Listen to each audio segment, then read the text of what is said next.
This is the 20th season of Bass Talk Live. BTL is presented by Bass Cat Boats, Strike King Lures, AFTCO, Pro Guide Batteries, Shoreline Boat and RV Repair, Spro, Gamakatsu, Big Bite Baits, The Bass Tank, Denali Rods, Beatdown Outdoors, and Sunline. BTL coming at you. Good morning, and welcome to another exciting edition of BTL Bass Talk Live, where we are going to talk about bass fishing. I've had a good week of shows this week. Yesterday, first time he's made an appearance on BTL, Luke Duncan. A lot of good information about one of the top team series going on in the country right now, the ABT 100, and also the kickoff at the end of this month of, I think it's their fourth season already, the NPFL in Alabama. And then I kind of teased today's show something let's just start that sentence over. Something very near and dear to my heart. Boy, that's a tongue twister for early in the morning, but it is the AFTCO Bass Boot Camp program that made a return for the 2024 season. Well, I'll just bring in Matt Florentino from AFTCO right off the hopper to talk a little bit about what that was, because that is basically how I got started in the, for lack of a better term, the AAA, the minor leagues, was through the 2019 AFTCO Bass Boot Camp season. California, 6:30 a.m. You look very bright and alert this morning, Matt. Thanks for jumping on BTL. Yeah, good morning, Panger. It's still gray light, you know. I think sun cracks at like 6:55, but always stoked to get on BTL.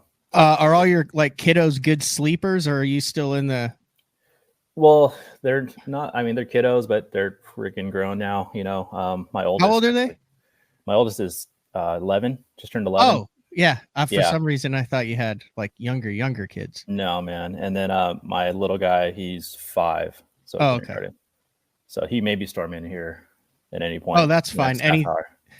We have a BTL rule: children or pets. Not that I'm comparing children to pets, but children or pets that show up in the background have to make a BTL appearance. So yeah, sure. There was an announcement that came down from AFTCO at the end last year, actually, that they were on the hunt for the next AFTCO Bass Boot Camp recruit, and that warmed my heart, because the last time you guys did that in 2019, where you paid the entry fees for an up and coming angler for the Bassmaster Opens. In my case, it was for the FLW Toyota Series, 2 divisions, made a return. Now, I was afraid that after 5 years of doing it, you just didn't like the program and I did something wrong. But it's back. Talk a little bit about it being back, and then we are going to introduce he's already been pretty much introduced when you have 18 top 10s in MLF and you win the All-American and get second in the Toyota Series and win a BFL, and you're only 25 and you speak 3 languages. A lot of people know who you are. But then we'll bring in Emil Wagner, this year's Bass Boot Camp recruit, and talk to him. But talk a little bit about the program, the history, and why this is important to the AFTCO brand. Yeah. So boot camp. Yeah, Banger. You had the opportunity to take the reins 2019. It was I would say for us back in 2018, I think, when we were kind of first proactively trying to get into the freshwater market. This was one of our, I would say, unique marketing campaigns that we layered in with everything else that we had activated, getting into the bass market. But yeah, boot camp's a really cool deal. Ultimately, you were the second to do it. John Ziola was the first in 2018. It's always really fun too. You know, we put the boot camp. We're looking for a recruit out there a few months in advance. You get a bunch of submissions from all sorts of anglers fishing the opens and things. Well, now it's the opens. Had to fish all 9 of the Bassmaster Open EQs in 2024 to be eligible for it. And it paid, $18,000 entry fee for all of the recruits, plus clothing, plus all of the exposure and video. So people will be able to follow this journey just like they did mine. Is it the same concept where videos will be submitted and you'll be able to follow this recruit through as he attempts to make the Bassmaster Elite Series? Yep. That's exactly it. So same exact concept like we've done previously. Emil will, travel, prep, practice the event itself, a little bit, after the event, kind of be layered all into a video series this entire year on the AFTCO YouTube channel. And especially with the opens, and now as everything's transitioned to the EQs, 9 events. Things have changed in the last, since 2018. Yeah. Not that they've never been difficult or interesting, but they're on a whole new level. So that's kind of the conversation we had of bringing it back this year, with all the focus on the opens, and just so much more we're doing bass as well as a whole. Felt like a great time to bring this back.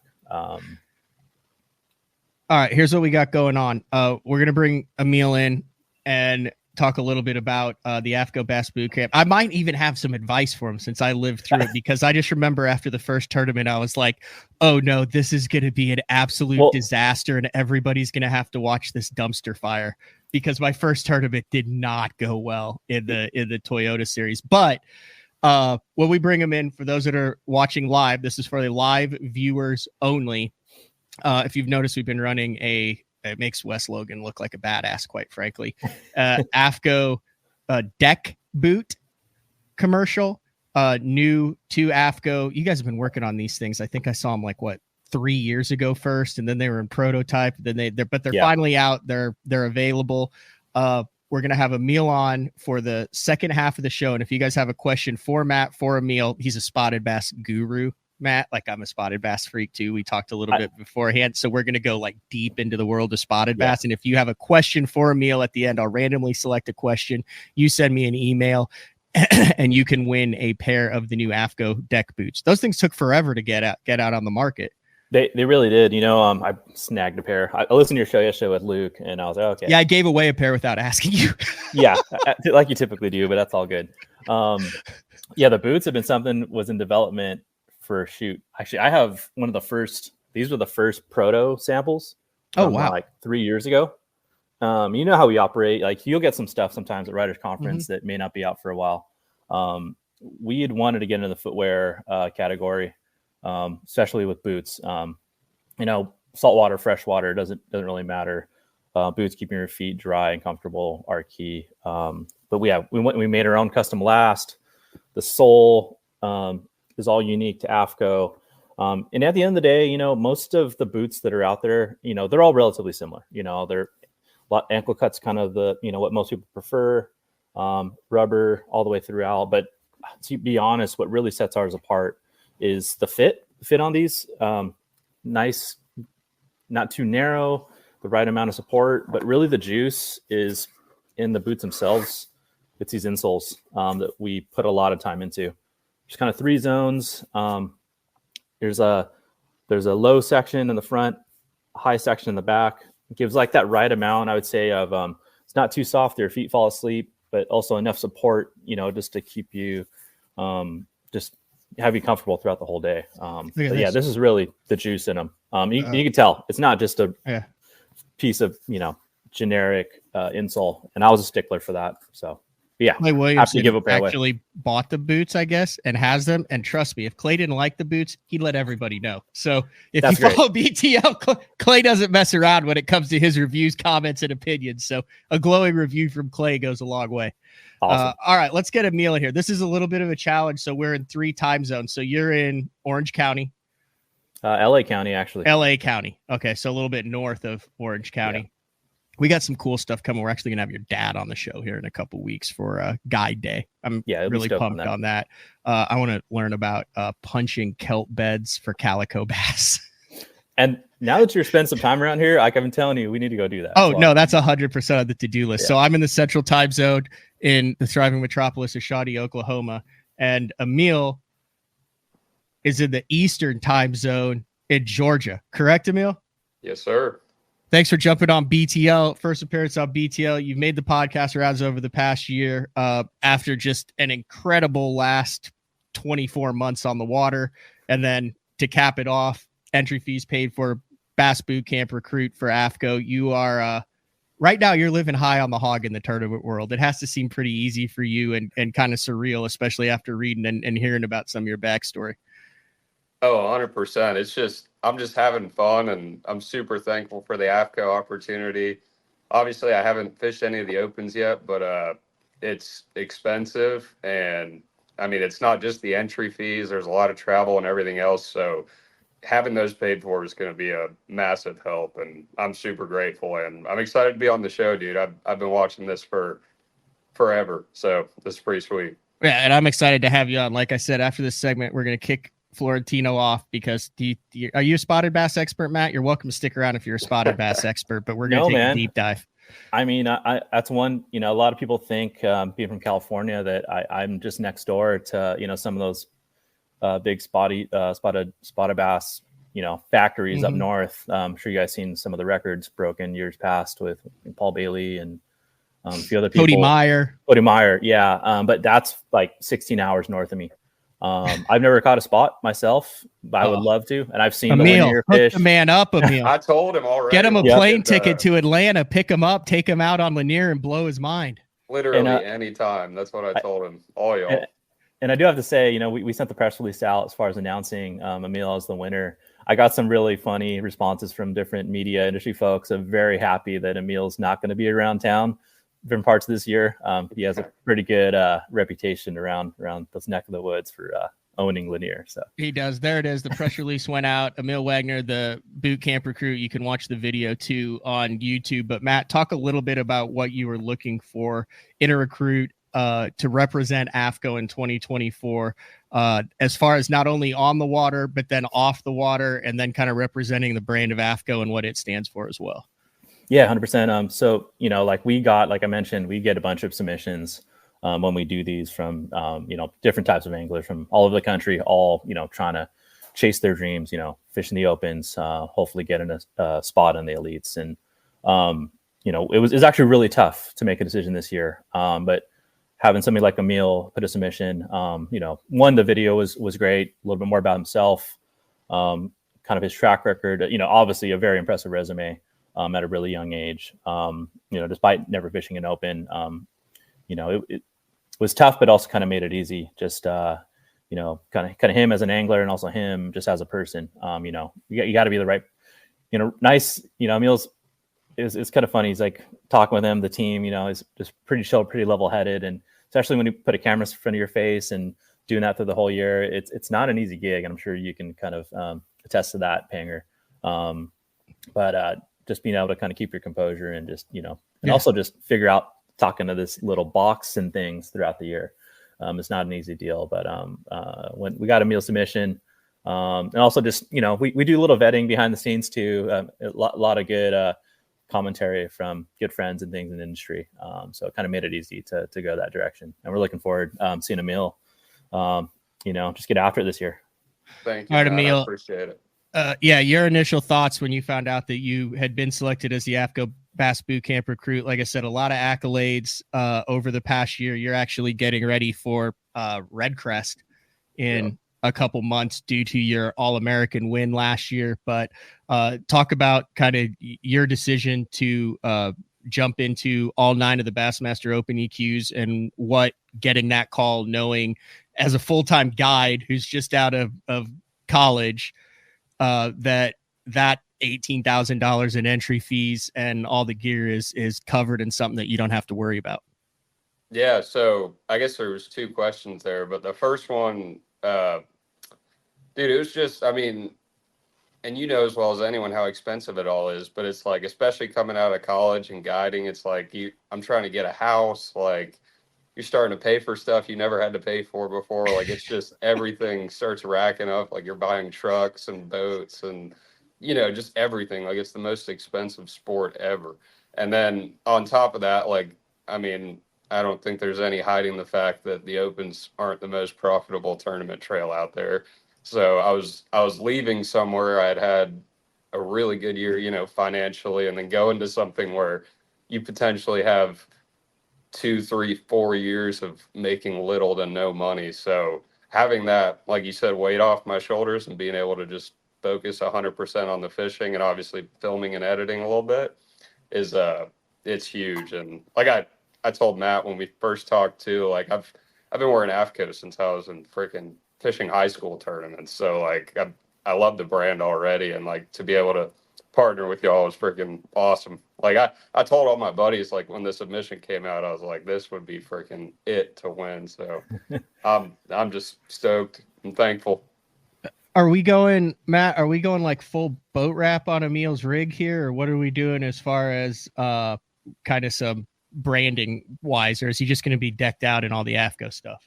Yeah, he'll be decked out in AFTCO predominantly. He has his own wrap and his own you know, kind of jersey that he has going on. We got placements though on the wrap and jersey. Yeah. All right. And then as far as content for what the listeners and viewers can expect, just kind of talk about what's going to be coming down the pipeline, when it is, what type of media is going to come out of this. Yeah. So, you know, Emil will be filming, you know, throughout the whole year, more or less, in the Opens EQs, kind of as he sees fit, you know, pre-prep practice, the tournament, post-event, kind of all those different type of things, throughout the year. We'll try to capture that the best we can. And some part too, like actually I was chat with Emil, just some stuff on the road, you know, it's kind of funny. You know, we had some of the other finalists, that were part of boot camp. You know, I reached out to some of them just to thank them for their submissions, and turns out, I think a couple of them will be rooming with you, Emil. So it'll be kind of a, you know, it's kind of like, oh, we actually had a little. No, I got some texts from some of them. Yeah. So, I reached out to, a couple of the guys we had as finalists, and which, you know, I'll name them actually. Garrett Warren, he was one of we had as a finalist, really great kid. He'll be fishing the Opens this year. Sounds like you guys are rooming a couple events, and also Andrew Loberg. He'll be fishing the Opens as well. And it sounds like you guys might be rooming a little bit as well. So, wait, you're rooming with Andrew Loberg? For a couple of them, I know. Like, oh my gosh! Yeah, sorry, Panger. I literally, so we're in Florida next week, and I pre-recorded some shows, right? Right. So I've got some shows that are running next week, and Clark Ream and I did like a blow-by-blow breakdown of the Opens for next season, every single event. And then we went through the field, and we were like, all right, here are the 9 guys, with Milliken being the oldest at like 32, and then old man John Garrett at 28, and the rest of these kids. And we were like, okay, everyone wants to say, okay, we got the young, talented live scope set, and then you. And now you're rooming with Andrew Loberg, who's been a West Coast phenom with a bunch of other wins. There's 2 more 25-year-old guys that are coming up that are going to be just ridiculously more tough. than that too. I know, that's what we were saying. Yeah. And then you're all working together too. It's like a repeat of what happened last year. Kind of. I mean, I don't really like we talk. Like I don't know. I guess we talk, but like not really anything crazy. Like I know, but you get the okay, yeah. Well, I mean, that's fantastic. I'm happy for you guys. It's just it ups the ante a little bit. Yeah, no, a little bit tougher. So all that, Matt, all that content will then live on the AFTCO, which for those who don't know, because when I first got with AFTCO, I saw like the fish and the AFTCO, and I was like, what the heck is that? I think I wasn't sure, and it stands for American Fishing Tackle Company. We did a show last year, earlier this, it was last year because it was January, with Casey Shedd, the Shedd family who owns it. He came on, talked a little bit about that. He was going to come on this morning, but this is prime surfing time every morning for Casey, and he likes to get down. I think he does knee boarding and belly boarding. Is he able to get up yet on the board, or is he still working on that part, Matt? Is that Case or his son? Yeah, Casey. Can Casey get up? He can stand up on the surfboard. Casey's pretty capable on a surfboard. That's a joke. He actually actually took me surfing at I saw you belly boarding though. Beach. Yeah. Oh my gosh, you would have feel like a complete loser. Go surfing with Casey to where he's like, hey Panger, just grab onto my board and I'll paddle you out. And I was like eating surf, going, no, I'll paddle out myself. And he's on the surfboard with his kid on the front of the surfboard, just carving it up like Kelly Slater. It blew my mind. Anyway, so this will all live on the AFTCO website. There it is right there. Yeah. Got to be on the AFTCO YouTube channel. Yeah. So if you guys want to go back and review it, so there it is, 2019 AFTCO Bass Boot Camp Recruit. It goes through like my videos, and then it has a playlist of all the videos that I did throughout the entire season. So, God, I look like young and so full of hope there, Matt. It's unbelievable. So, all right. Anything else pertinent to this that we need to keep? Oh, there's a dog in the background. Can we show that dog? Yeah. He just woke up. Oh, look at that. Roger. Say what's up, bud. That's Raj. He's like, what are we doing right now? That'll work. Anything else, Matt? No, man. Stoked for Bass Boot Camp this year. And for y'all to, see Emil on another side of, kind of behind the scenes of the opens. I'm looking forward to it myself. So now, is this something that is going to be an annual? Like I said, we did Johnny and then me in 18 and 19. Is this something behind the scenes that you guys are kind of planning right now to be an annual thing for up and coming anglers? Yeah, as of right now, I mean, something we're hoping to kind of keep rolling through. But we'll play it by ear. But especially with things going with the opens, I expect this to be a good year, and we'll probably keep this rolling. So, one other thing, Panger, we do have a contingency program through Best on Tour. I did want to make a mention of that. We're going to send an email blast out and a PR release, but we extended the sign up for the contingency program up until the first day of the event. So I think you plugged out a while back, but I do want to make that mention. Yeah, if you are a Opens EQ angler, and I know there's a lot that listen to BTL, and you're fishing all 9 events, you can sign up for both AFTCO and I believe Sunline. Sunline, yeah. And it is for AFTCO. If you wear AFTCO, you sign up for the contingency program. It is 100% free. There's no strings attached. The highest finishing registered AFTCO angler in each Bassmaster Open, $1,000 headed your way. So that's a potential for $9,000. Yeah. I need to get that link then. If you have that link after the show, send it to me. I'll throw it in the description of the show. Yeah, I'll text But it's only for the 9 EQ anglers. So it's really 160 people who could sign up. All right, one more thing, Matt, and then we'll let you go. We'll take our first break of the show, and then when we come back, we'll talk fishing with Emil. I always call you before I put an AFTCO order in, and I say, hey, what's new? What should I be on the lookout for?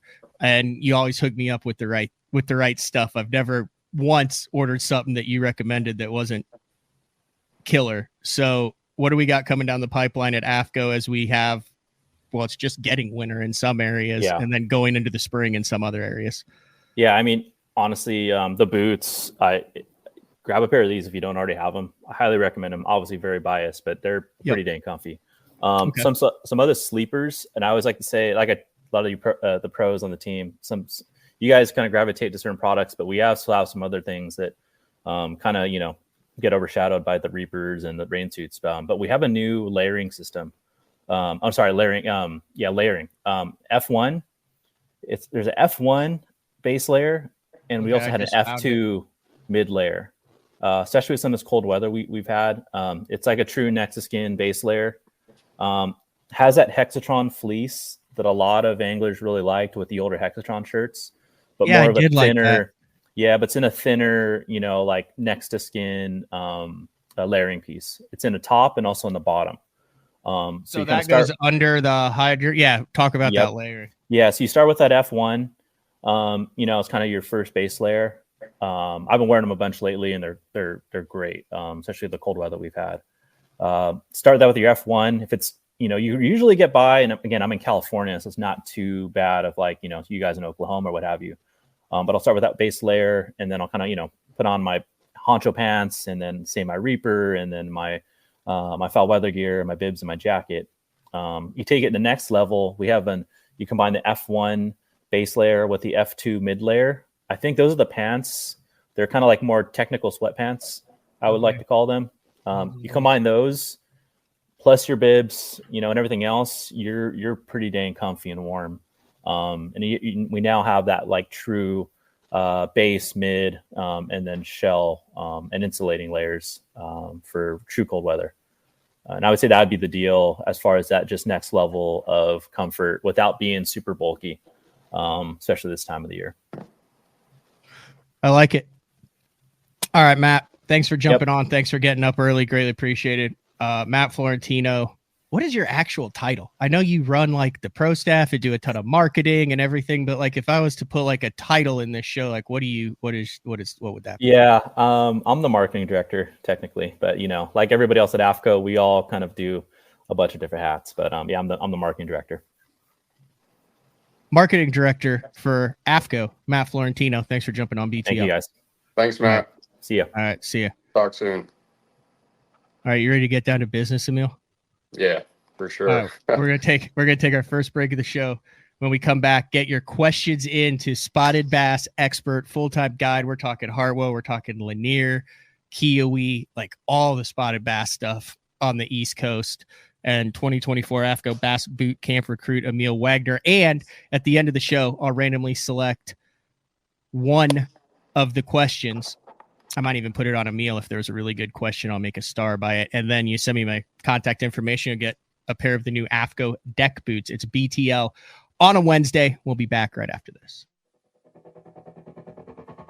The new Puma STS has been redesigned from the ground up.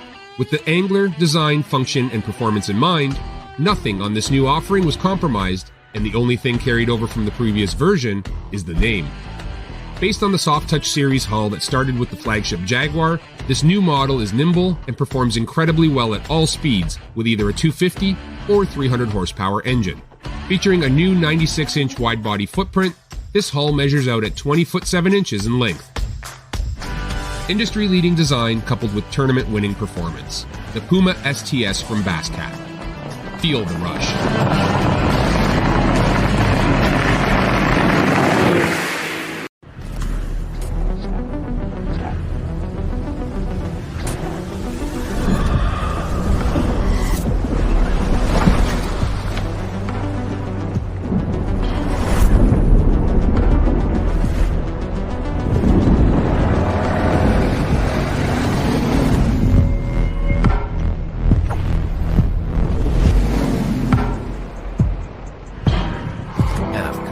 Any fish, any water.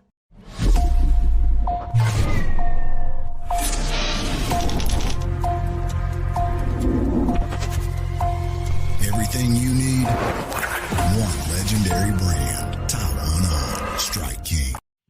Elite Series Pro Daryl Gleason here. My Pro Guide batteries keep me going on those long tournament days and long practice days. Always plenty of juice, never fail. The best part about Pro Guide batteries, it's the people behind the company. They have over 40 years experience in the battery business, keeping all of us fishermen out on the water longer, catching more fish. Check them out at ProGuideBatteries.com. Have you considered purchasing new electronics for your rig? The type of mounts you choose to protect your investment should be part of the decision-making process. No matter if you prefer 1, 2, or 3 graphs up front, Beatdown Outdoors has a solution for you. Adjustable, versatile, rigid, and made in the USA. What's your ultimate electronic setup? Check out the full selection of Beatdown Outdoors products by visiting beatdownoutdoors.com. All right, welcome back. BTL on a Wednesday. Talking with Emil Wagner. You're in Georgia, right? Yes. Quite Marietta, frankly, right outside Atlanta. I'm embarrassed I haven't had you on the show yet because of what you've accomplished over there at MLF. There's like certain guys that you know about that you want to have on the show and that it just doesn't happen just because of time. Oh, dude. Well, yeah, you got so many people you can have on. I don't even know how you sift through it and think about it. Yeah, well, you won the All-American, though, and the All-American is near and dear to my heart. One of the tournaments that I would really like to participate in. And so much history with the All-American when you go back to Rick Clunn and Stephen Browning, Jeremy Lawyer, Shaw Grigsby. You start naming the guys who have won that, and it puts you in some Jacob Wheeler, and that puts you in some pretty elite company. Yeah, dude, I was more sad about I got 7th at our regional on Eufaula in October. I missed 6th by 2 ounces, and I swear I was more sad about that than like any of the second places this year. I just wanted to go back. I was like, that's freaking brutal. In 2013, I finished 8th in the regional and missed the All-American by a pound. And it's not easy to make, dude. It's no, tough. and I still, I mean, that was a decade ago, but it's still I still think about that a lot because I mean the All-American was on the hit list. There's like Jim Tutt was fishing that out of the Rice Krispies boat. Todd Castledine was in that top 10. Jeff Reynolds was in that top 10. Justin Phillips, like it was crazy. I remember looking around going, what? I mean, like a little ZX 190 10 years ago, like making a run. I'm like, what the heck am I doing here? Like, but no, a heck of an accomplishment.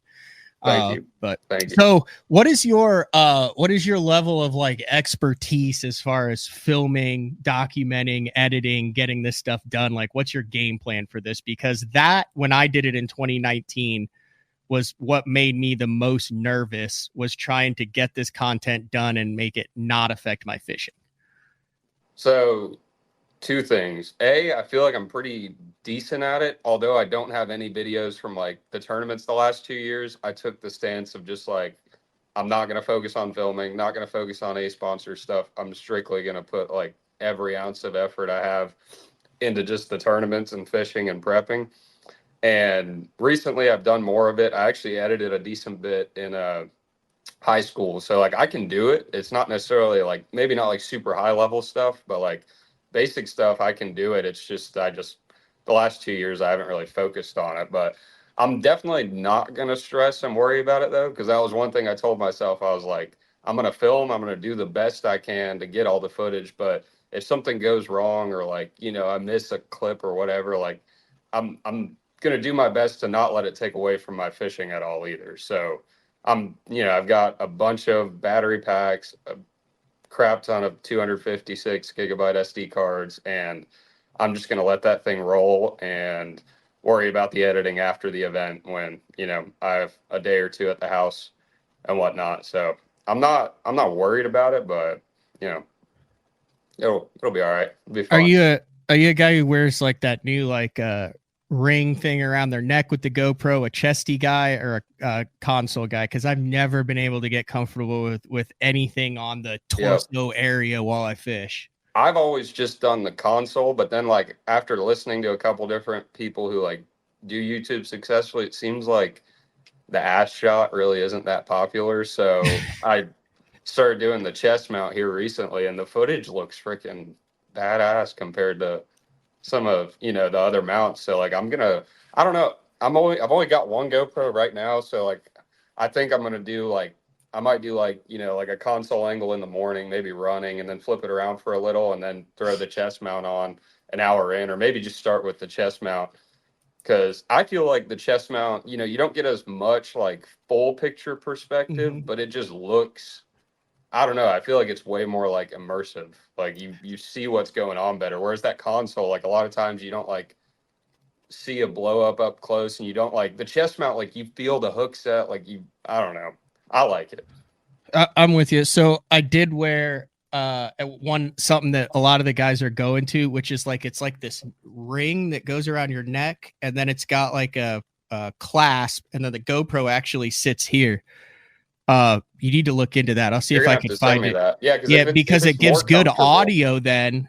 Like you Yeah. have really good audio, especially when it's wind, but then you can pop it off and put it back on, and your battery lasts an hour, and you just have like 12 batteries right there. That's what a lot of the Elite Series guys are going with instead of like the actual chest mount that's hooked up. But what I did was, you need to get with Matt. Maybe he can hook you up with a little budget to get a couple extra GoPros, because the biggest key to me, and I got lucky in 19, was all the crazy stuff happens at the most stressful times towards the end of the day, when you're most likely to say, screw it. It stopped working. I need one more with 20 minutes left. Right. But that's when, if you get it, it goes like, that's where it goes viral. That's where the juice is. So what I did was I had 3. I had one that was like that I would hold and talk to myself. And I'm not saying I'm like a guru at this or anything, but then I would have one on the console. I would have one brand new, fresh card, everything ready to roll, and I just throw it in my box. And if the one on the console went down, I just pop it and switch it out. That way I wasn't dealing with SD cards. I wasn't dealing with batteries, and I had it hardwired into the Bass Cat so it would run for 8 hours straight. And there were several times where it would, you know, you'd make a long run where you're just full out, getting to a spot, something jarred, something happened. It went down, and 2 seconds later, boom, I was back in business. And then you catch one in the last 5 minutes and go nuts, and you're like, holy cow, I actually got that. So just a couple. That's a good point. I'm 100% going to get a second one. Like that's no doubt. But I figured if you have two or three battery packs, and like one will last for more than a day, and a fresh 256 gigabyte SD card on your main camera, like you'd think other than overheating. Now I say that, I know stuff just breaks when you least expect. Yeah, so I run part, it without a battery. I run it hardwired into the boat without a battery with a 10-foot cord into the cigarette, or not the cigarette, but the USB. Do you have a USB? Yeah, see, I was thinking about doing that, but my last two boats, those things have gone out from getting wet in like 2 months. So, I mean, I'll try it, but yeah, I have the USB thing, so that's a good idea. I may do that, but then like the chest mount, obviously you need. Yeah. Yeah, I don't know. I got to figure that out. I was thinking about doing like a YOLO tech mount or something too, but that's like so far out. But my first episodes, so I did like Amistad January Toyota series in 19, get a flat tire on the way there in the middle of the desert, miss a day of practice, not on anything, go out and catch 2 fish for 2 pounds total, because they were skinny on day 1, goose egged on day 2, and my co-angler was throwing a Alabama rig where you could only have 3 hooks, obviously. So he took a hog farmer, spread it out like a Japanese fan, like, you know how like the Japanese fit. So there's no like bulk. It's like literally like a right. No, I get exactly tail. What you're saying. Yeah. Just left the 2 end ones, just nothing, just dangling swivels, and had like 3 for 11 behind me. Jeez, dude. And then that's a co-angler classic right there. And then I came out with I had to come out with a 3-part video series. My first AFTCO Bass Boot Camp videos was me just getting absolutely obliterated by my co-angler, missing a day of practice, and catching 2 for 2 pounds in 2 days on Lake Amistad when 90% of the field caught a limit. Fortunately, it went a little bit better than that the rest of the year, but I was a nervous wreck. Hope I don't start like that, so don't put any of that juju on me. But no, it ended up really good. I mean, I top 10'd. I almost won the Toyota series. Like, I think I've seen them. Filming, they were good videos. The filming helped, I thought, because it allowed me to slow down, to talk to the camera, to get my thoughts together. And like I said, if you listen to BTL, I have a tendency to have some racing thoughts there, Emil. And it kind of gave me a set down and kind of a reset. So no, for sure. I'm right there with you. I run around, like, I practice like daylight to dark and freaking like just hammer down the whole time. So maybe it'll help me just take a mental reset throughout the day too, at least in practice. Probably won't do too much talking in the tournament, I don't think, but I don't know. It'll be good. I'm excited. That's just an individual deal. You obviously have the fishing thing figured out.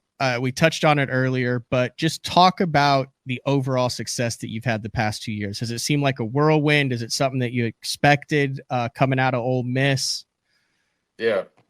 No, it's just, dude, stuff just started clicking really good. Like we fished all 4 years of high school. Me and my buddy actually had like some really good years in high school. Like won my first ever tournament on Hartwell in high school. Like just really enjoyed it. Like got to go all over Georgia, like learned a ton. And neither of our dads like bass fished or anything, even knew how to drive a bass boat. So like we were just figuring it out. And yeah, went to Ole Miss, kind of thought they had a better fishing program than they did before I went. But it's one of those like SEC things where the teams kind of like go in waves, you know what I mean? So like when I got there, like all the guys who had done stuff were graduating, and literally like, you're gonna think this is a joke, like I was the only one on the team who like I thought like actually, you know what I'm saying, like took it like really seriously. Like you had kids who like wanted to just, I'll go to a tournament, or like they fished, but they didn't like really tournament fish. So I didn't even do it the first 2 years at all. And then junior year, my buddy Jacob, he went there as a freshman, and like he was legit like all into it. And we fished 2 tournaments, like had a really good start for the college bass stuff. We were leading team of the year, and then he had to transfer and they wouldn't let me get another partner, obviously, because team of the year has to be with that partner. So I kind of got burned out on that, just doing it 1 year. I finished it out by myself. I think I got like third or something like that. But and then senior year, we just fished one to get to the national championship. But we, like I said, I really didn't fish a bunch of college stuff. I would just go home like every weekend, every other weekend, and just fish around the house for fun and fish local stuff. And then coming out of college, I actually had a job with Pure Fishing in digital marketing, believe it or not, for like half a year, close to a year maybe. And that was like laptop work, and love all those guys, like enjoyed it, but it was not for me. Like I've like bad ADD, so I could not be cooped up in a room for that long. And I'd been wanting to guide. It always had been on my mind. So I just said, screw it, and gave it a shot. And I kind of I announced it like right after I had won a handful of local tournaments in a row. So it kicked off like right off the rip. And dude, I've been doing it for 2 years now. And like, my biggest worry was not being able to fill a schedule, but it's like I do it full time, like 5 days a week, 4 or 5 days a week, and usually leave the weekends open for a tournament. But it's been great. I guess you asked about the tournaments, so I didn't even talk about that. No, it's all good. You just talk about whatever the hell you want to talk about. Yeah, right? but no, and then obviously doing guiding, like another big reason I wanted to do it was so I could fish whatever I wanted to fish and come home for 2 weeks, guide or as much as I wanted to, and then get back on the road. But yeah, I guess, dude, this was 2022 was like an incredible BFL year. Obviously, you know, I went to 2 regionals, got second, and what I get another one, fourth or something. But I got lucky too. They were both on herring lakes. I mean, one was on Murray, one was on Smith. Smith might be my favorite tournament lake other than Hartwell, but got lucky there. I mean, just like fishing good, making good decisions. Like, you know how it is. Like, you get on a roll and it just feels good. And not really to your level, but yeah, I mean, I've had brief moments of that. you live it every day, Emil. I don't know.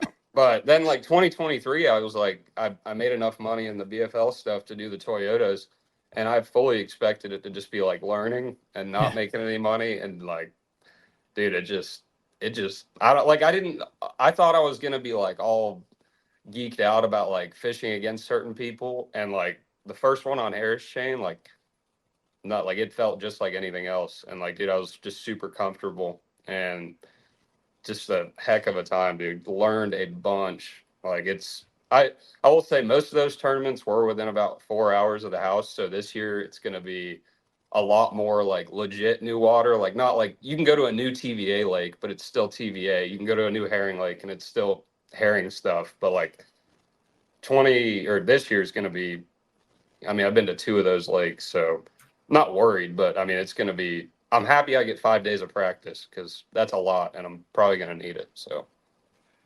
kind of, I wouldn't say lost in all this by any means, but I mean, you're fishing Red Crest. Yeah. Dude, and Red Crest is on Lay Lake, and Lay Lake has spotted bass in it. Yeah. Dude, I like forget that's even going to happen until someone will bring it up, because I just get so busy guiding and everything else. Like, you just focus on the next day. But yeah, I'm fired up for that. After what would it be? Yeah, Okeechobee. Once we get back, I got like 2 days or something, and then I'm gonna go to Red Crest to pre-fish for Santee Cooper. You go Okeechobee, Washita. No. After Santee, I go to the tournament, but they have the practice cutoff. Oh, so you're gonna go after the practice cutoff in between Okeechobee and Washita, which is like 5 days. Yeah, no, I'm gonna finish Okeechobee, go practice for 3 days on Lay, and then go straight to Washita pretty much, and then it'll be off. I think it goes off limits the 9th or 10th of February. So I'm gonna go get a few days in over there. So that'll be fun. But yeah, I'm excited. I don't know anything about the place. I can't hear anything, obviously, but I just take them as they come. Like, there's so many tournaments, dude. It's like, especially like I'm telling you, especially guiding. Like, I fish like 300 days a year, so I don't even like. I do Google Maps for like a lot of my like pre-tournament research, or Google Earth. But other than that, like, I don't really call people or too much research. I just kind of do my own thing. What do you like so much about spotted bass, and why do you think you're so good at catching them? Dude, they're aggressive. If you're going to catch them, you catch them quick, and you don't have to sit on them very long. Like, even if you have a school of 100, you're probably going to catch 2 or 3. And then my style, like, I'm not saying you can't, like, especially in the winter, like, you could find them loaded up in like a creek ditch or something and probably sit there all day and squeak some out. But my favorite way to fish is to run and gun. And dude, you just, even in the dead of winter, you can do it. Like, you're fishing slow, but you still fish really fast. And that's kind of my style. But I feel like growing up too, like some of the pros who, gave it a shot on tour around here, like there was always this thing like, oh, if you're a herring guy, like you're not going to make it, on a national tour, but you can 100% take that run and gun high percentage mentality almost everywhere you go, with the exception of like Florida. But even there, you can do it on Harris chain. Like Okeechobee, you can't do it. If I pull my trolling motor even 3 times, I'll probably be in like 100th. So I'll just have to fish in that one. But dude, I don't know. I just love catching them. All right, your top 5 spotted bass fisheries that are in your neck of the woods, because I know there's a bunch of them and they're similar but also different. Right. So like there's herring fisheries, and then you're saying strictly spot fisheries. So that would have to be, Lanier's number 1, 100%. Like if you're just talking spotted bass, it's in terms of just like 3 to 5 pounders, it has to be the best in the country. Like I'm sure you've seen the local weights. Like the last one I had 20 and got like 7th. Like it's insane. I'm serious. Like it's and it just keeps getting better every year. And even with all that pressure and publicity and national tournaments, they're still. And that's the thing, Lanier. You'll go to Charleston Park, where I launch out of normally, on a Tuesday, and there will be 20 boats on a nice day, 30 boats. Like it gets fished a lot. And but no, Lanier would be number 1. And I'm having to not think of it in terms of tournament fisheries, because I would say Smith, but in reality, that's not really that great of a lake. It's just a good tournament lake. But I would go Hartwell as number 2. I know you love that place too. They bite better over there than Lanier. I think they're easier to catch, but they're not as big. But the numbers are better, and the lake spreads out better. You can find more water to yourself there. And like I said, they just bite better. So Hartwell would be 3. Dude, 2. Kiwi. 2. I don't know if you Kiwi, have Lanier and Hartwell. Yeah, Hartwell would be 2. I'm not going to put Kiwi as 3. It's going to be somewhere in there. There's some I can't do. There's one that's really small. I can't drop that Okay, one. we'll put Lake X. Yeah, Lake X will be number 3, but it's insane. If you're from Georgia, you probably know what I'm talking about. I'll put another one in there that's kind of an X, but it's in like I haven't been there a bunch, but dude, Lake Jacassie, I've heard of that. Lake Kiwi has freaking monster spots, and they bite, and it's got big smallmouth. There was an 8-something caught out of there in 2023 on live bait, but there's been 6s and 7s caught by people out of bass boats, just fishing like any of us would. And that's a major sleeper. And then I put Kiwi as 5, because you can go there and literally catch 100 in a day. Like they might weigh 15 pounds, but in terms of just fun and catching them, that place is insane. But Lanier is by far number 1. All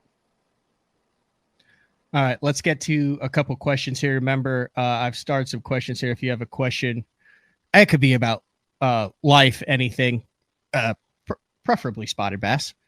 For Emil, get onto it, and then at the end, I'll go back through and we'll take one of the questions. Brandon says that Emil, I'm going to Lanier for the first time this weekend. Well, he wants you to just like give up all the goods, which isn't going to happen. He said, "What's a juice technique that you've been implementing in the past year?" But just give us some guidelines for this weekend. No, it's no new juice or anything, but I used to just throw like a ball head with like a 2.8 or like a 3.3 inch swim bait a lot, and I still do. But this year, the Demiki rig seems to have been a lot more effective. And like I had a trip yesterday. As soon as we're done here, I'm leaving for a trip. So we've been catching most of the numbers on a Demiki and a shaky head, and like a finesse football jig. And if not that, dude, dirt shallow is where a lot of those giant ones come from. Like I'm talking Ooh. less than 5 foot. So like that's where, I had one of my biggest bags I've weighed in a tournament on linear here recently. We had 23 and a half, and they all came in less than 5 foot of water. So you can catch some really, really big ones up on the bank on like little isolated rock stuff and whatnot. Use Google Earth to your advantage. I'll say that much. But up there, if you get wind, go crank. And if it's dead calm, like Nico rigs, shaky heads, like whatever your favorite light finesse bottom bait is up there, you can catch some freaking freaks. You don't always get a lot of bites, but there's some big ones up there.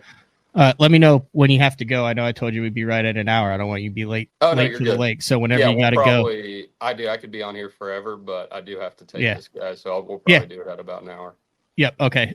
So let's hammer through some more of these. How is Emil so consistent in lakes with pelagic fish like blueback herring chasers, Lanier, Hartwell, etc.? That's a good question. I started that one.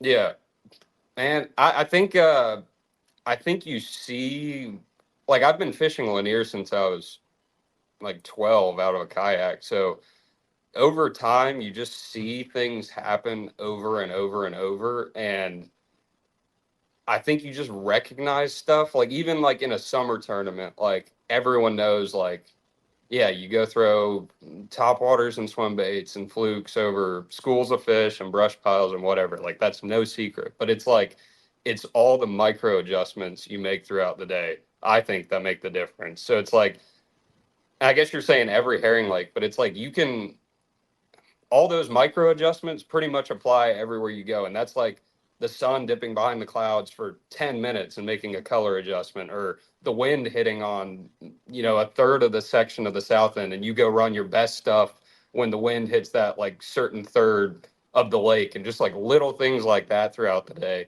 make a huge difference. But also, like, dude, on herring lakes, like you have to put in the summer and fall and like herring spawn, like you got to put a ton of like time and graphing in during practice. Like, dude, for the All-American, I went over there before the cutoff, and literally between pre-practice and tournament practice, I graphed every inch of Hartwell below the two bridges and like a third of the Tugaloo. Like I'm talking not just the points and the humps, like every flat bank, like, dude, like places someone would drop a floater. Like I'm talking about everything. And you find stuff that's like natural places they sit that isn't brush. Like, I don't know, I'm giving away a lot now, but there's like, I'm smiling. I can't, like, legit smiling on this stuff. This is gold, man. yeah, but like you got to put your freaking work in. Like it's not easy. And like I said, it's high percentage. Like you got to know what you're looking for. And typically you got to find a lot of it. Yeah, if you guys want to catch pelagic spotted bass, take the last 4.5 minutes and then just listen to that on repeat. You just give everyone the playbook. Yeah. Well, I mean, yeah, there's a little bit of trick up your sleeve. Yeah, but again, it's like you got to spot. learn all those adjustments, and you have to learn, like, timing's huge. Like, dude, there's so many things. Yeah. And it's like you have to, like, that's why I like it so much. It's like you have like a million different things, and you have to do them all right throughout the day. And it's like you can kind of like, it's not even, I'll put it this way, like a lot of tournaments, you have like a place you have to like start, like you have to be there. You don't have to worry about that on a herring. You can pull up to one of your 100 or whatever. And then usually by the end of the first day, and like if it's a multi-day event, by the end of the tournament, you're usually super dialed into like the 10, 20 places they're really on. But, I guess that's pretty much it. But Nick would like to know, how does cold affect the spotted bass bite? And how would you go about getting bites when it's exceptionally cold? I guess kind of like it is now. Any specific baits that work good for spots when it's exceptionally cold out? So right now we have some of the lowest water temp I've seen fishing out. It's like 45, 46. And I've seen it down there before, but it's like the last couple winters I haven't seen it. But they're more aggressive than you think, even when it's that cold. Like they'll freaking shoot off the bottom for a Demiki in 70 foot of water. And but no, I guess, I mean, obviously you're not going to catch them on like the fun stuff, but winter time's like my least favorite time to fish a tournament because everyone like catches them, and it's just like it's really not rocket science, but like when it's super cold, you can pretty much put like a finesse swim bait on, a shaky head and a jig, and that's just about all you need. And after that, it's just about finding them. And like they're really hard to see. Like some of the ones we caught yesterday, like one of them died. I felt really bad. It was like a 4-pounder we caught out of almost 70 foot, and it had mud on its belly, like 1,000 like, and you can't see them on scope or anything a lot of the time. You just have to like know where they sit, and then you drop something down there, and all of a sudden the whole bottom lights up. So are there any similarities between fishing for spots in your area? This is a Blake question, and fishing for largemouth in the South, like Texas, Oklahoma, Florida. Any similarities, or is it like just totally? Yeah, in terms of like Eufaula, Alabama, I'll compare it to that because that's one of my favorite lakes. That's not like it's got spots in it, but it's not a spot lake, obviously. But I mean, you can get them to react out of brush, and like, you know, they sit on hard spots and whatnot, but I guess there's really not. I mean, they're both bass. Yeah. You know, they both suspend on stuff, but no, I mean, I don't know. It's not, you can fish for them kind of similar, but you gotta, like I said, you can still do that high percentage run and gun thing, but you gotta adjust like baits, depths, you know, all that stuff, color. Kyle wants to know what the biggest difference between targeting spots and smallmouth is. Do lake smallmouth, not like I'm not your smallmouth guy yet. I've been to Champlain and I've caught some smallmouth up here just randomly, and like Kiwi's got a few. I caught them there in high school, but dude, I've been to Cumberland once, but I'm not your smallmouth guy. I did notice on Champlain, they are a lot easier to catch, in my opinion. Like that's why you go to a smallmouth event and everyone's got 20 pounds. Like you pretty much see one and throw like a flatworm or whatever at it, and it bites. Like you can't do that with spots. But no, I mean, I don't know. There's definitely an art to doing all that, and it takes years to learn to, you know, because then there it's a game of catching 25 instead of 20. So there, I'm sure it's like figuring out how to get the giant ones to bite. But no, I'm not really your guy there. They both suspend and swim a lot for sure. Pete would like to know what angler your game is best aligned with, or do you really look up to anybody's style of the two guys out there? I've been asked, dude, I feel like I don't even know him really, but I feel like just watching like Patrick Walters, I feel like I fish pretty similar to him. Like I watched like some of it, like I don't remember, I was guiding or something that day, but I like tuned into like the NPFL live when they were on Lanier and he was catching them. Like I could just tell like he knew what was going on, like all his little casts and stuff. But like I guess just you know, him, or like I've always watched Polinick, like he's one of my favorites, you know, just like high percentage, like you know, running and gunning. Like, you know, his favorite state isn't Florida, like my favorite state isn't Florida for sure. But I don't know, I like being able to, I want to pull up to something and know where I'm going to catch one, you know what I mean? So yep. A couple more questions here. My boy Zach, he's a Lake Norman guy. He said, do you approach spotted bass differently on non-herring lakes than you do on herring lakes, and what's the biggest difference to keep in mind? Is that Zach Pringle? Pringle, yep. Yeah, dude, I stayed at his house for the region. So did I. Yeah, he's got like the nicest pit bull on earth. I know. Yeah, yeah. He said you stayed there too. That's funny. Yep. But no, like I caught in that regional we just had on Eufaula. I was catching some. Trying to remember.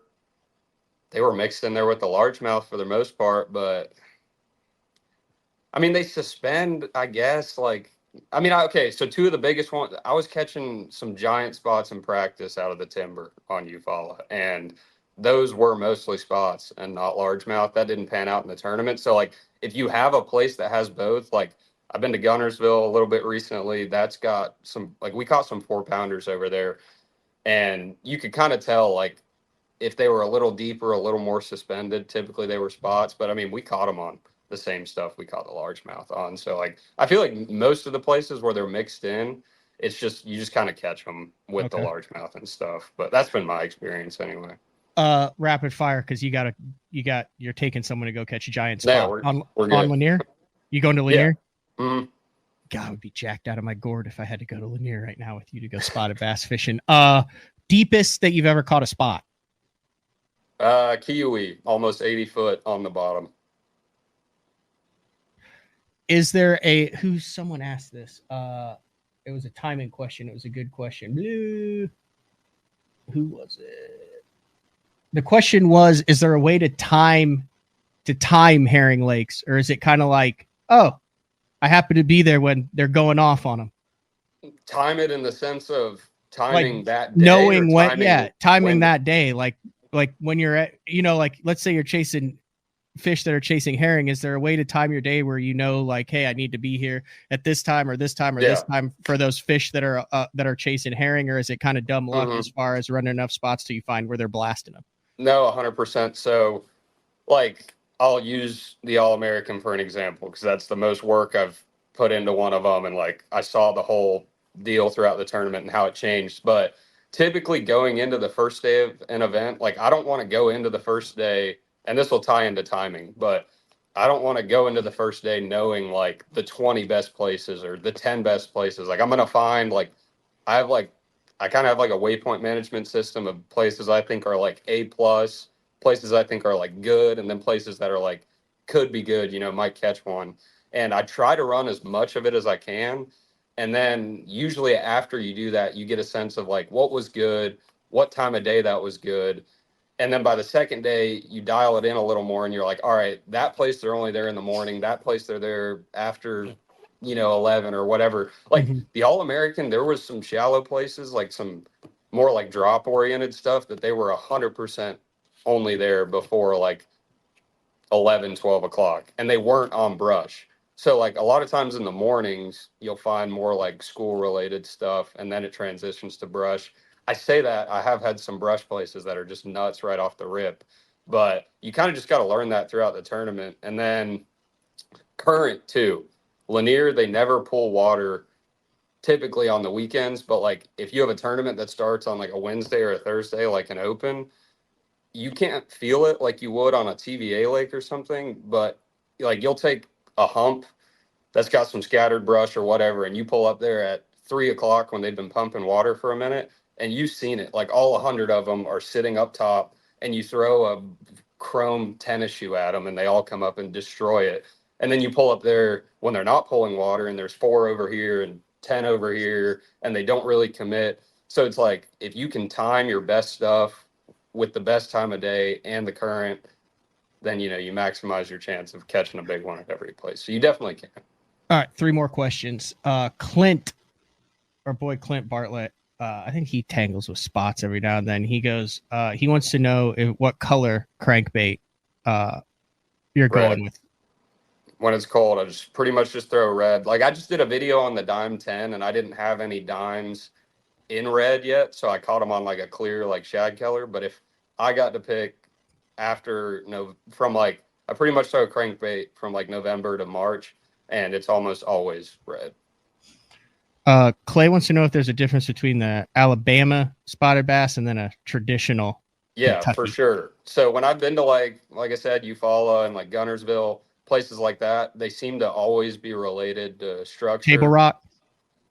Table Rock was different. I'll say that. But like in terms of like TVA stuff, Eufaula is not TVA, but like they're always set up on something. And like Lanier, Hartwell, Herring Lakes, they're still usually set up on something, but a lot of times you'll have fish just roaming way off the end of a point or a deep spot or something like that, whereas you don't really see that on those kind of lakes. Table Rock you did, and that's, I guess, not really a herring lake. I don't know if there's one of those weird other strains of herring in there, but there was some out there in the freaking main channel you could catch. That's not where I ended up catching any, but there they act pretty similar to here, like deep points, like roaming out there on bait, like little rock piles and stuff. So 2 more questions. Pete would like to know, would you rather fish for spots on a sunny day or a cloudy day? Cloudy, 100%. I feel like most people have this, I don't know why, it's like over time, like I feel like all the media coverage on spotted bass, like people think it's better when it's sunny. Still catch the crap out of them when it's sunny. Like it can be insane, especially summer topwater fishing, but clouds and wind, by far my favorite. If you were to, and then last question is my question. If you were to pick your top 3, 12 months out of the year, you can only have 3 spotted bass baits. You're going to one of those 5 lakes that you mentioned: Lanier, Hartwell, Lake X, Jokasee, Kiowee. Yep. you know, what are 3 baits that you're always going to have tied on the front deck for spots? So you got to pick 3 for the whole year. Yeah, Yeah. Okay. A shaky head for sure. Number Okay. 1. Ball head swim bait. Like I said, a 2.8, 3.3 inch Okay. swim bait on like a 1/4 ounce head, and fluke. It'd be a toss up between a fluke and like a pencil popper, but one of those 2. I bet we could do a whole show on how you fish your fluke. Yeah. Are you one of those are you a tricky guy? Like, are you one of those guys who gets into all the JDM stuff where, you know, the riser's big out there and all the weird new like stuff? that little, I've got some tackle up there. Oh, there. the Like, Credge now. Yeah, the Credge is sweet. It's actually legit for suspended spots. But this last year I bought a bunch of like JDM stuff, and like I have figured out the problem with that is you buy like 20 things and like one of them ends up being legit. So it's like you spend a bunch of money, at least for me. But I tinker a lot with like how I rig stuff and like adding stuff to baits and like how to work specific baits I already really like. But no, I haven't gone crazy into the wormhole or anything, but You do a lot of like weighting, lead strips, stuff on the shank of the hook, all that, because I know that's big out there. yeah, I mean, you can weight them to keep them down, like in terms of like if they don't want to commit, like when you pull it, it's a foot or 2 further under the surface and stuff. But I don't know. There's some other stuff that I'd never talk about. Hey, that's fair enough. You earned it. You figure it out. You don't got to give it up. All right, let's pick a winner for the AFTCO deck boots. We have I got 17 questions starred in here. Did any question particularly stick out in your mind? Dude, I haven't even been able to see a chat. I'm on my phone. Oh, that's fine. I starred the question from Tyler Beal about consistency with the pelagic fish chasing the blueback herring on Lanier, Hartwell, etc. I thought that was a really good question. Oh, my bad. You said which one was the best question? Yeah. Was there one that stuck out to you? That one? I agree with you on that one. When you asked that one, I was like, that's Tyler Beal. Tyler Beal, you have won a pair of the new AFTCO deck boots. Send me an email, matt@basszone.com. And I know that you will get them soon because I don't have to mail them out. So I just passed that on to Matt Florentino, and then AFTCO sends them to you. So those are headed to you in time for the cold water season. Congrats. Thanks for all the questions. Those are really good questions. So, all right. Anything else you want to get in here before I let you go? Like I said, I know you have a client. You got a half day, or are you still doing a full day trip today? We're just doing 4 hours. So it gets dark here about 5:30. So we'll go from like noon to 4 or something like that. But anything else you want to get in here? Oh man, just if y'all are watching, I'd really appreciate it if you followed that AFTCO series. Like obviously I'm going to be putting a bunch of work into it and I'm super thankful for it. But no, I mean, we'll have that up. I'm trying to get a lot better content wise. Like I've been focusing on that the last couple months. So if y'all want to check any of that out, it's just Emil Wagner fishing on everything. But no, other than that, I appreciate you having me on, Matt. Maybe we can do like a halfway through the season show or something. Yeah, I was thinking after every 3. That would be 3 times. So that would be after Santee Cooper, after St. Clair, and then after you win on Hartwell. Shoot. I don't know. We'll see. It'll be fun. But yeah, I'm down, dude. I'm always down. I like talking fishing, so we'll do it. All right. Thanks. Much appreciated. Congratulations on being the AFTCO Bass Boot Camp representative in 2024, and good luck in the All-American or the Red Crest. Thank you. I don't talk to you before that, make sure you got it. Make sure you have a good outfit for the Thunderbolt Bowl. Yeah, we'll do. Thanks, Matt. All right. See ya. All right. That is Emil Wagner. It said if you follow bass fishing for the last couple years, he falls right in line with this list of tech savvy young guns who put their time on the water, who have one sole focus, and that is to be the best that they can on the water. He mentioned casually 300 days a year.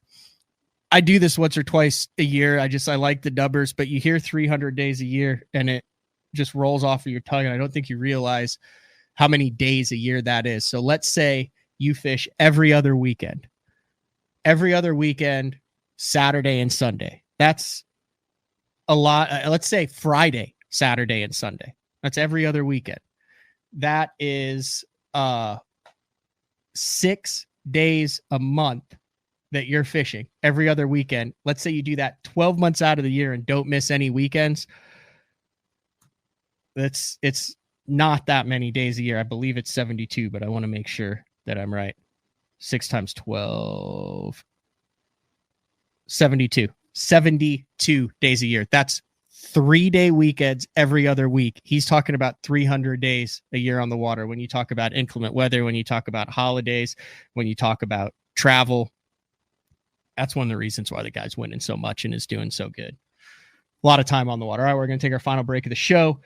When we come back, talk about what we have going on for the rest of the week. BTL on a Wednesday, AFTCO edition. We'll be back right after this. Having confidence in your tackle while on the water is one of the main things to success, in my opinion. In the last couple of years with Denali, I've had just that. From anything from spinning rods, casting rods, tungsten products, even now to casting and spinning reels, I have the confidence to go out there and get the job done and know that all my equipment is going to handle it and do it just the way I want it. The thing about Denali is you've got great quality products at a great price point, so make sure you check them out. Shoreline Boat and RV, dock rash, storm damage, collision repair, that deep scratch or gouge from trying to access that secret creek. Shoreline Boat and RV can get your prized possession back in mint condition and looking good on the water, fast.